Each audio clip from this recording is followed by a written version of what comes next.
여러분 안녕하세요. 오빠도입니다. 이번 영상은 지난 라이브 강의의 편집본인데요. 이번 강의에서는 엑셀과 데이터베이스의 차이점, 그리고 엑셀에서 데이터베이스로 언제 넘어가야 하는지에 대해서 단계별로 알아보겠습니다. 화면을 같이 볼게요.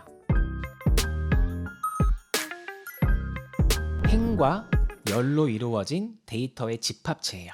이게 무슨 말이냐 하면은 엑셀을 보시면은 이렇게 가로로 열이 있죠. 열 번호가 있고, 그리고 세로로 행 번호가 있습니다. 그렇죠? 그리고 이 시트 안에 이렇게 행과 열이 있어서 각각의 행과 열이 만나는 지점이 셀로 만들어진 거예요. 자, 이거는 제가 다음 페이지에서 보여드릴 건데, 이런 식으로 데이터베이스 또한 이렇게 각각의 테이블이 있고요. 그리고 각각의 테이블에는 이런 식으로 필드가 있습니다. 그리고 필드에는 각각의 레코드가 있어요. 그래서 이거를 엑셀과 데이터베이스를 비교하면은 엑셀에서 시트가 있으면은 데이터베이스에서는 하나의 테이블이 있는 거고요. 그리고 엑셀에서 이렇게 각각의 행이 있으면은 이 행은 데이터베이스의 레코드가 되는 거예요. 그리고 엑셀에 열이 있다고 말씀을 드렸죠. 그래서 열은 이 데이터베이스에서는 필드가 되는 거예요. 그래서 사실 이 구성하는 요소는 똑같아요. 동일한데 차이점이 무엇이냐 하면은 데이터베이스는 이 행과, 그러니까 레코드와 필드와 테이블 간의 관계를 형성을 하고요. 스프레드시트는 각 셀 간의 관계를 형성을 해요. 이게 무슨 말이냐 하면은 다음 페이지 볼게요. 보시면은 제가 데이터베이스에서 이거를 볼게요. 제가 김아름이라는 직원을 보고 싶어요. 이거를 보고 싶어요. 그러면은 데이터베이스는 어떻게 동작을 하냐 하면은 현재 여기 이 테이블에서 아이디가 되는 고유값이 되는 열은 여기입니다.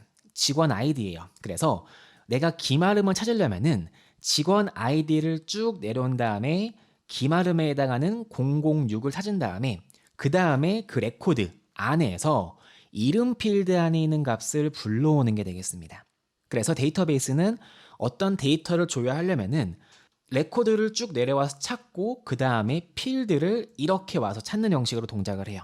그렇죠? 우리가 뭔가 많이 봤던 방식이죠. VLOOKUP이죠. 그래서 VLOOKUP과 같은 형식으로 동작을 하고요.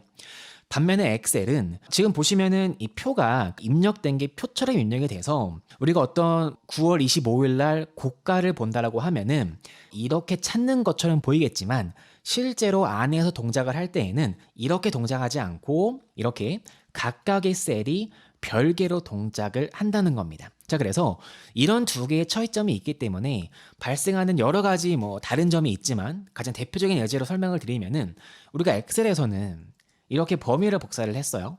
이 범위를 복사를 하고 다른 데에 붙여넣기 하는 게 가능하죠. 그러니까 우리가 복사한 범위를 잘라내기 하거나 복사해서 다른 데에다 자유롭게 붙여넣기 하는 게 언제든지 가능해요.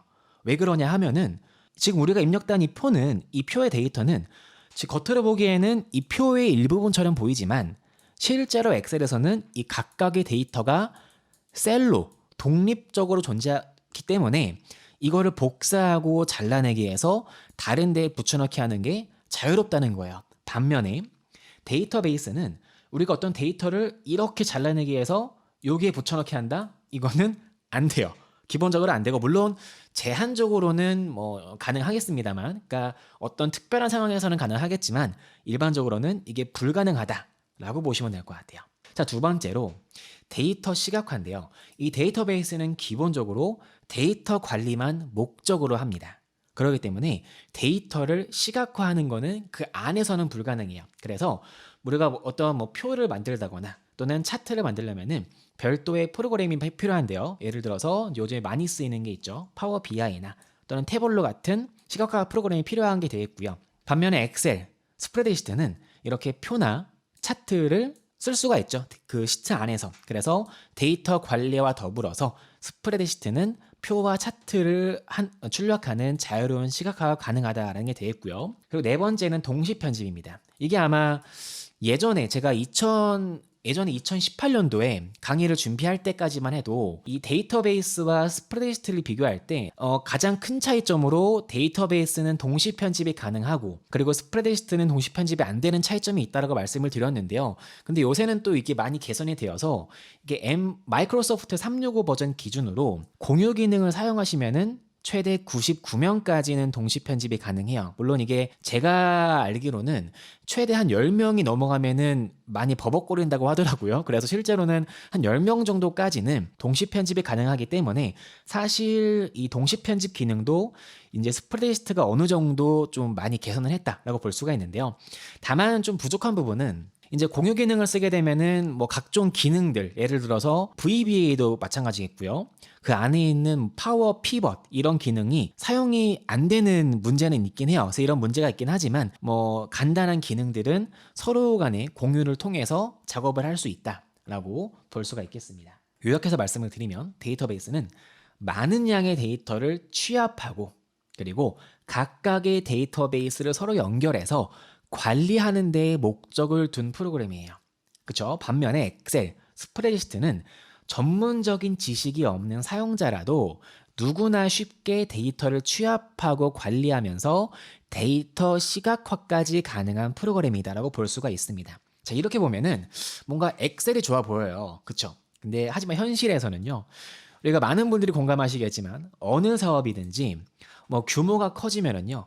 엑셀로 관리하는 데에는 한계가 생기게 돼요. 물론 여기에는 엑셀의 자체적인 문제보다도 우리가 엑셀 안에서 뭐 데이터를 비효율적으로 관리하기 때문에 발생하는 문제도 분명히 존재하겠지만 근데 어찌되었든 뭐 사업 규모가 커지면은 ERP를 도입을 하거나 또는 자체적으로 프로그램을 구축하는 형태로 사업이 운영되는 거는 모든 비즈니스가 마찬가지일 겁니다. 자, 그래서 우리가 언제 데이터베이스로 넘어가야 할까요? 또는 언제 데이터베이스를 필요로 할까요? 라고 하면은 저는 크게 5가지로 꼽아봤는데요. 일단 첫 번째로는 그러니까 엑셀에서는요.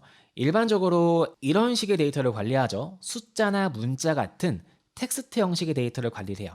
그렇죠? 근데 여기에 더불어서 뭐 그림도 넣을 수 있고요. 이렇긴 한데 아마도 몇몇 분들은 아시겠지만 우리가 엑셀에서 그림을 넣는다라고 하면은 제가 예를 들어서 여기에다가 그림을 딱 넣었어요. 그러면은 이 그림이 이 셀 위에 있는 것처럼 보이지만 사실 이 그림은 셀 위에 있는 게 아니라 이 시트 위에 그냥 얹어진 거예요.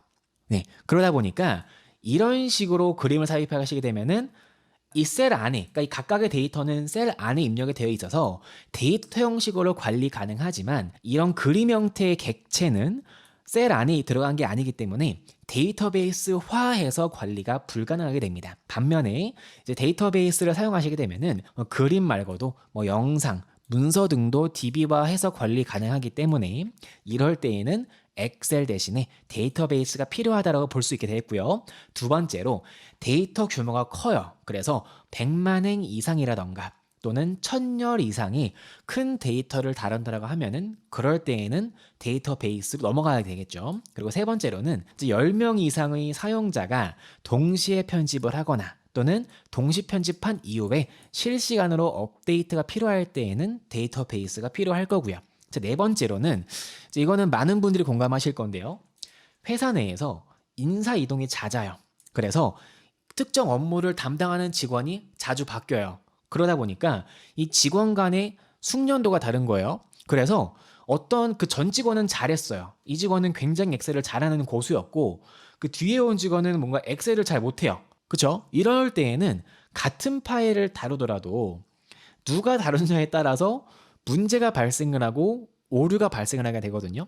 근데 이거는 엑셀 서식을 아무리 쉽게 만들어 놔도 그 서식을 이제 만든 사람이 아니면은 이게 평소에 엑셀을 좀 정말 잘 다루는 사람이 아닌 이상은 그 파일을 분석해서 문제를 수정하는 게 쉽지가 않거든요. 근데 이런 문제가 뭐 회사 내에서 어떤 인수인계를 할 때 항상 발생을 해요. 그렇죠?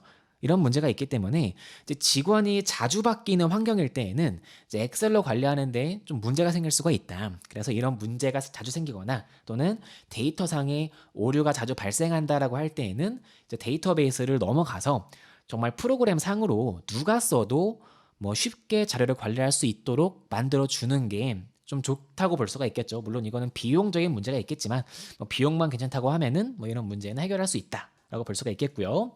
다섯 번째는 가장 중요한 내용인데 자료 보안이 필요할 때 이때는 반드시 데이터베이스를 사용하셔야 됩니다. 이거는 엑셀 말고도 뭐 구글 스프레드시트도 마찬가지고 모든 스프레드시트가 마찬가지인데 이 프로그램은요. 이 시트가 있으면은 이 시트 안에 데이터가 하드 코딩이 돼서 입력이 된 거예요. 그렇죠. 그러다 보니까 파일 자체를 공유하다 보면은 이 파일 안에 데이터가 입력이 되게 되고요. 그러다 보니까 이 안에 있는 데이터가 유출되는 게 굉장히 좀 쉬운 상황이 되겠죠. 그러다 보니까 이 스프레드시트를 사용하시게 되면은 기본적으로 보안에 굉장히 취약하다라고 볼 수가 있습니다. 이제 그래서 뭐 아마 여기 계신 분들 중에 대기업 다니시는 분들도 많이 계시겠지만 이게 삼성뿐만 아니라 많은 대기업에서 요새는 그렇다고 하더라고요. 그 삼성의 일부 핵심 부서의 경우에는 그 노트북이나 디스크에 내용을 저장할 수가 없대요. 그래서 무조건 웹하드를 통해서 그 웹하드 안에 자료를 저장을 해야 되고요. 심지어 어떤 부서는 그 엑셀로도 다운로드가 안 되도록 하는 부서도 있다고 하더라고요. 그러다 보니까 어떤 데는 그 웹하드가 딱 열리는 시간 있죠. 오전 9시 전에는 내가 일찍 출근을 해도 파일을 볼 수가 없어요. 이제 그런 정도로 그 안에 내부 자료를 철저하게 보안으로 관리하고 있다고 하는데, 근데 이런 거는 이제 대기업 말고도 이제 많은 회사가 그런 식으로 요새 데이터 보안에 좀 신경을 쓰는 추세이고요. 이제 그러다 보니까 뭐 어떤 회사는 엑셀을 쓴다라고 하더라도 그 엑셀에 외부 보안 프로그램을 설치해서 뭐 예를 들자면 이런 게 있겠죠. DRM 이런 거 있죠. 이런 거 설치를 해서 그 파일을 잠금을 처리해서 다른 사람이 볼 수 없도록 하도록 쓰고 있는 현실이기 때문에 기본적으로 이제 스프레드시트는 이 보안에 취약하다. 그래서 보안이 필요한 경우라면은 반드시 데이터베이스를 써야 한다라고 보시면 좋을 것 같아요. 근데 이런 경우도 있을 거예요. 저 같은 경우가 될 텐데 이제 저 같은 경우는 개인 사업자예요. 이제 그러다 보니까 뭐 저의 경우에는 제가 아무리 활동을 열심히 하고 정말 뭐 강의를 매일매일 한다고 해도 데이터가 뭐 쌓여봤자 1년에 뭐 많이 쌓이면 1000개, 그쵸? 많이 쌓이면 2000개 이렇게 쌓이겠죠. 근데 이런 상황이다 보니까 이럴 때에는 굳이 제가 업무를 이 사업을 뭐 10년, 20년 한다고 해도 정말 쌓여봐야 뭐 한 뭐 10,000개, 그쵸? 또는 20,000개 쌓이는 정도가 될 거란 말이에요. 그러다 보니까 저 같은 뭐 영세한 개인 사업자 경우에는 굳이 내가 기업을 오래 운영한다라고 하더라도 데이터베이스로 넘어갈 상황이 없겠죠. 그쵸? 그러니까 내가 데이터베이스를 안 쓸 상황이고, 그리고 이럴 때에는 사실 데이터베이스보다는 엑셀로 관리하는 게 훨씬 효율적이에요. 그쵸? 근데 우리가 엑셀로 관리한다고 해도 그렇다고 하더라도 우리가 그냥 관리하는 것보다는 좀 더 데이터를 체계적으로 관리하면은 보다 데이터를 쉽게 분석하고 효율적으로 관리할 수 있게 되겠죠. 그래서 엑셀로 데이터를 관리할 때 좀 더 체계적으로 관리하기 위해서 관계형 데이터베이스를 구축을 할 건데 그 데이터베이스를 구축하기 위한 기초 원리를 한번 알아볼 거예요.